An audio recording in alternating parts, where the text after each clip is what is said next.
Okay, so problem solving with Newton's third law. So in order to problem solve with Newton's third law, we gotta also remember Newton's second law because they're gonna go hand in hand when we're solving problems. Okay? So we have this problem. Andrew and Eric are standing on perfectly smooth, frictionless ice. Very realistic. Eric pushes Andrew with a force of 22 newtons to the right. If Eric and Andrew have a mass of 75 kilograms and 65 kilograms respectively, what is Andrew's acceleration? What is Eric's? Okay. So the big thing here when setting up a problem, I've got my little picture of them on the ice. They're pushing off each other, doing a little physics experiment, haha, is differentiating between the two systems. Okay, the way we do that is I'm going to say whenever I see the letter capital E, that means anything associated with Eric, okay? And anything with a capital A is going to be associated with Andrew, okay? Because we're going to have two different net force equations. We're going to have one force that is, interacting between the two systems. So we need to clarify who is who and what these letters stand for. So what this means is now we can write out our given. Eric's over here, so I'm going to write Eric's information over here. The mass of Eric is 75 kilograms. And the acceleration of Eric is what is being looked for. The mass of Andrew is 65 kilograms, and the acceleration of Andrew is also something I'm looking for. Now, to figure out how to write that force, so that 22 newtons there, we go, okay, well it says Eric pushes Andrew. Okay, so this is an applied force, so FA, of Eric on Andrew. It's a lot of subscripts, but you will appreciate the subscripts when trying to figure out these questions. And that's to the right. Okay, so that's one of our givens. I think we have everything here. We just need a convention, so we'll say that to the right is positive, and we don't need any conversions. Yay. All right, so for the third law problems, we're gonna draw an interaction diagram between the two systems, just like we did in the Earth U table problem. So we're going to draw Eric as one system and Andrew as the other. Okay. And they're interacting with each other because they're two humans and they're not physically distancing right now because this was an example done before all this happened. They're touching each other's hands. They're pressing their hands against each other. That's an applied force. They're pushing each other. Okay. Eric still interacts with the earth, still experiences a normal force with the ice. I'm just going to write ground, but we're on ice here. Andrew also experiences a normal force with the ground and a gravitational force with earth, albeit different because he's a different mass. Alright, now we have to draw the force diagrams for each system. So start with Eric, so we'll write Eric up here to clarify who we're talking about.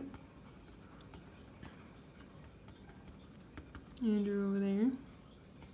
FN, FG, this is all about Eric. I'm not going to write E's on everything because essentially this is the vertical direction and we're not going to be accelerating, so we could write little E's here and here, but we don't really need to differentiate. What we do need to differentiate is which way Eric will experience a force. So if Eric's on the left, Andrew's on the right, Eric pushes on Andrew, Andrew's going to go to the right.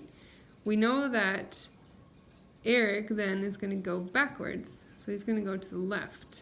Okay, so he's going to experience that third law pair, that applied force, backwards. So to the left. So this is going to be FA of A on E. This is the applied force of Andrew on Eric. Okay, and then that's the acceleration is to the left. All right, no friction. Andrew, a little more understandable because we started with him being the applied, receiving the push.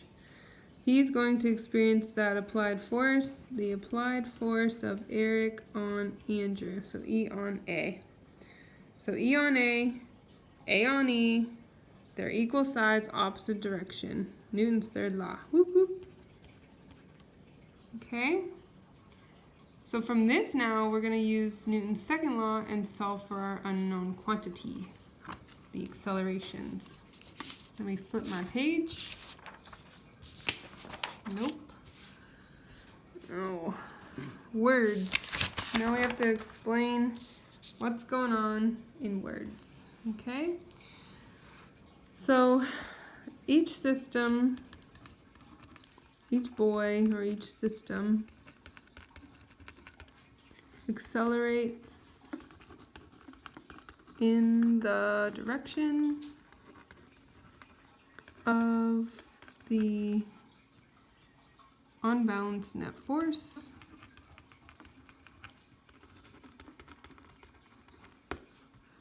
Andrew to the left. Nope. Andrew to the right. Eric to the left.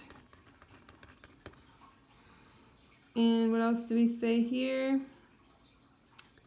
We assume, sorry, I'm forgetting I'm filming here. The assumptions are that each are point particles, constant acceleration, and if we can make an estimation, we will. Let's have a look at those numbers again. So we have 22 newtons and a mass of 75 kilograms, so that's 22 divided by 75, that's like 20 divided by 80, that's like 0.25. So for Eric, I'm gonna say like 0.25 because it's like a quarter of his mass. And then for Andrew, that force was 22, his mass was 65, so it's like 20 divided by 60, that's like a third. So that's like 0.33. Eric's gonna go left and he's gonna go right. So those are just estimations based on, like, I know that F net equals MA. I know that F net, the only force acting in that direction is 22, the mass, each of them, and then I just divide to find A. So that's what I did to find those estimations, okay? Now let's solve using our step process here, and then executing to find what we're looking for. So the difference between Newton's second law problems and Newton's third law problems is that now we have two systems. So that means we have to find two net force equations and solve for whatever we're looking for. So I'm gonna split it up like this. I'm gonna do Andrew's first, and then I'm gonna do Eric's after. So write the net force equation for Andrew. This is in the x direction. The only force acting on Andrew is the applied force of Eric on Andrew. Okay, and we did say that to the right was positive. Oh wait, did we? Oh, did I forget to do that?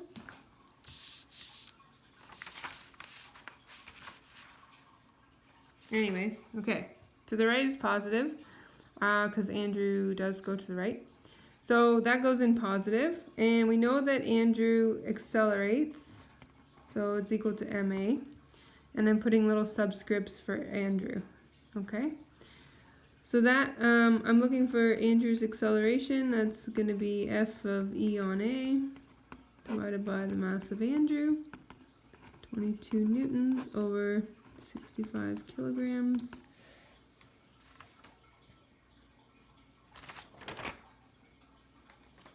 Okay, that is 0.34 meters per second squared.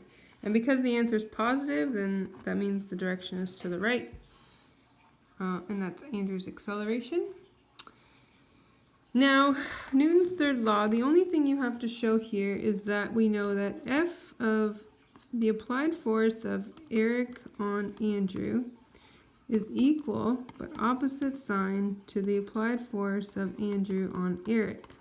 Okay, notice how the subscripts change direction when you put the negative sign there. So that means for Eric, his F net x equals m e becomes negative f a on e equals m e a e. So the force that Eric experiences is the force of Andrew on Eric, obviously, but Eric goes to the left, so his is negative, so that makes sense. Okay, so those are equal and opposite direction. Oh, let's rearrange first. Getting excited.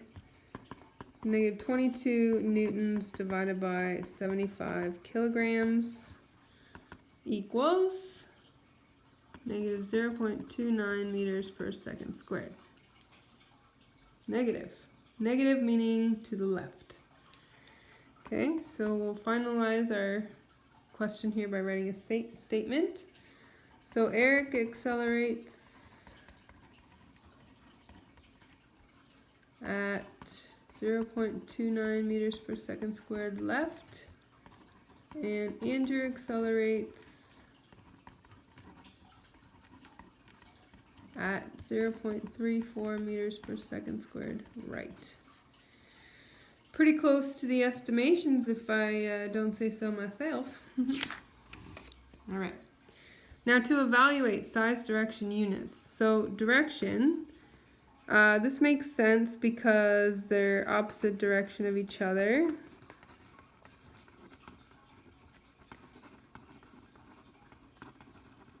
Right? Because one's going one way, the other's going the other way, so they should accelerate in opposite directions. And in the direction of their net force, right? Same direction as the net force. The size, okay, the size comes from F net equals ma. So have a look at this number. So Eric is 75 kilograms and he accelerates at 0.29. Andrew, 65 kilograms, he accelerates at 0.34. Larger masses have lower accelerations than smaller masses, okay? So what did I say here? I said larger Eric, smaller acceleration, and then vice versa. Right? For Andrew, it would be smaller Andrew, larger acceleration. And then units, of course, well, when we did this, our answer was in newtons per kilogram, which gives meters per second squared, which is true because if you remember when we did gravity, G, we got it two ways. We got 9.81 meters per second squared, and we got 9.81 newtons per kilogram, which means these are equivalent. Okay? All right.